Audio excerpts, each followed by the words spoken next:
నమస్తే, welcome to సత్యాగ్రహి. నేను మీ Rachel.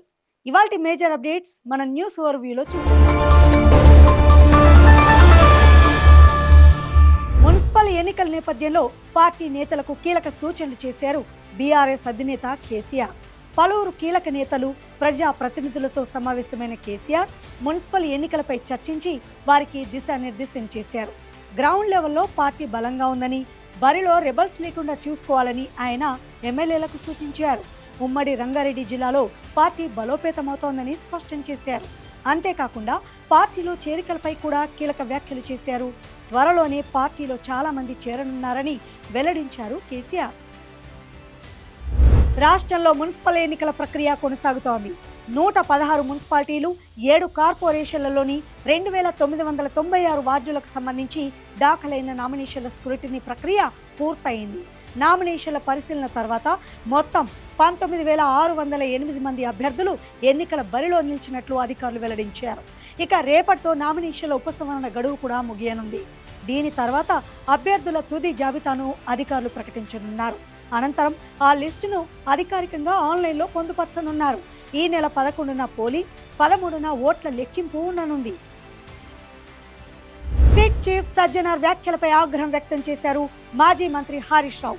Phone tapping వ్యవహారంపై విచారణ జరుగుతున్న సమయంలోనే ఇల్లీగల్ అంటూ ఎలా వ్యాఖ్యానిస్తారని ఆయన ఫైర్ అయ్యారు.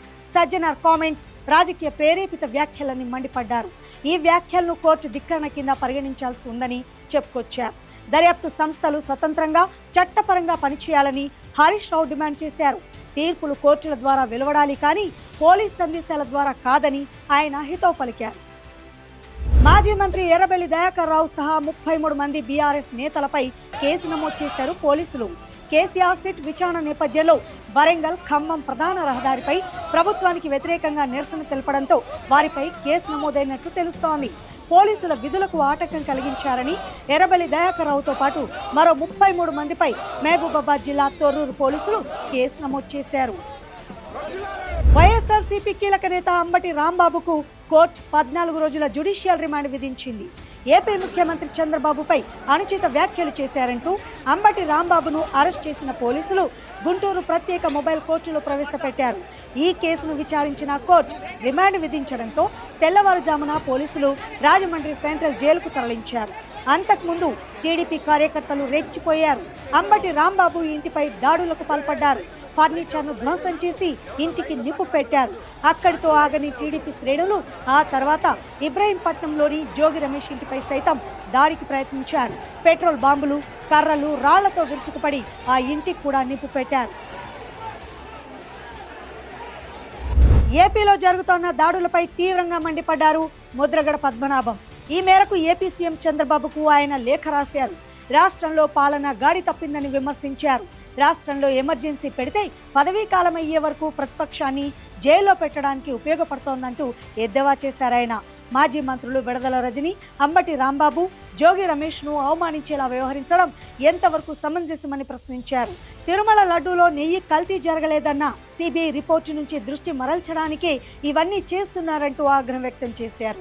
వీలైతే కాపులను ఏపీ నుంచి ఇతర రాష్ట్రాలకు తరలించేయనని ఆవేదన వ్యక్తం చేశారు ముద్రగడ పద్మనాభం. ప్రతి ఏడాది తన బడ్జెట్ టైంలో తన చీరలపై చర్చ జరుగుతోందంటూ అసహనం వ్యక్తం చేశారు కేంద్ర మంత్రి నిర్మలా సీతారామన్. తన చీరను కూడా బడ్జెట్లో భాగంగా మార్చేస్తున్నారని ఆవేదన వ్యక్తం చేశారు. ఇదే పురుషులు బడ్జెట్ ప్రవేశపెడితే ఇలాగే అడిగేవారా అని నిలదీశారు. బడ్జెట్పై దృష్టి పెట్టండి, నా చీరపై కాదు అని చురకలంటించారు నిర్మలా సీతారామన్. అమెరికా ఎలాంటి దాడి చేసినా అది యుద్ధానికి దారి తీస్తుందని హెచ్చరించారు ఇరాన్ సుప్రీం లీడర్.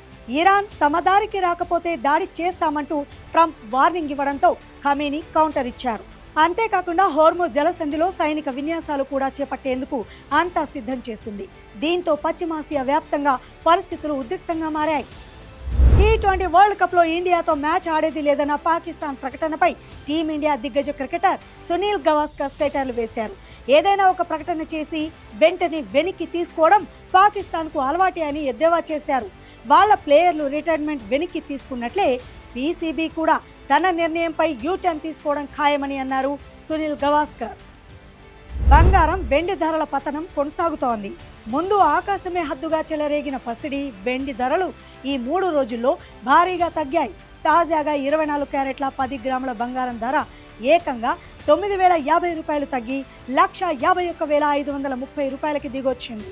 22 క్యారెట్ల బంగారం ధర 8,000 తగ్గి 1,38,900 రూపాయలకి దిగొచ్చింది. ఈ 3 రోజుల్లో 24 క్యారెట్ల బంగారం 27,320 రూపాయలు తగ్గగా 22 క్యారెట్ల బంగారం 25,050 రూపాయల వరకు తగ్గింది. అటు వెండి ధరలు కూడా భారీగా పతనమవుతున్నాయి. 4 రోజుల్లో ఏకంగా 1,25,000 రూపాయలు తగ్గింది వెండి. టాలీవుడ్ లో ఫ్యామిలీ మ్యాన్ విక్టరీ వెంకటేష్ మరో ఇంట్రెస్టింగ్ సబ్జెక్ట్ తో ప్రేక్షకుల ముందుకు రానున్నారు. మాటల మాంత్రికుడు త్రివిక్రమ్ శ్రీనివాస్ దర్శకత్వంలో వెంకటేష్ హీరోగా రూపొందుతోన్న చిత్రానికి ఆదర్శ కుటుంబం AK-47 అనే టైటిల్ ని ఖరారు చేశారు. ఇటీవల విడుదలైన title announcement, first look poster ప్రేక్షకులు సినిమా ఇంట్రెస్ట్ ను రెట్టింపు చేశాయి. ఈ సినిమాని వచ్చే సమ్మర్ లో విడుదల చేసేందుకు చిత్ర యూనిట్ రెడీ అవుతోంది. ఇక ఈ సినిమాలో హీరోయిన్ గా శ్రీనిధి శెట్టి నటిస్తుండగా నారా రోహిత్ కీలక పాత్రలో కనిపించనున్నారు.